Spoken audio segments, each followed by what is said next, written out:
garage door is playing hard to get, it's not closing when you want to, it could be a case of simple miscommunication. Today, we're playing matchmaker with your garage door sensors, because if they don't see eye to eye, no one's going anywhere.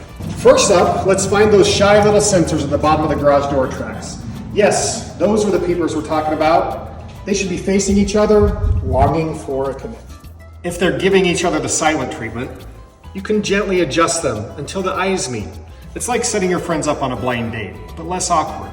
You'll know that they're seeing eye to eye when the sensor stops blinking. If they're still playing hard to get, wipe their eyes clean. A dirty sensor is a blind sensor.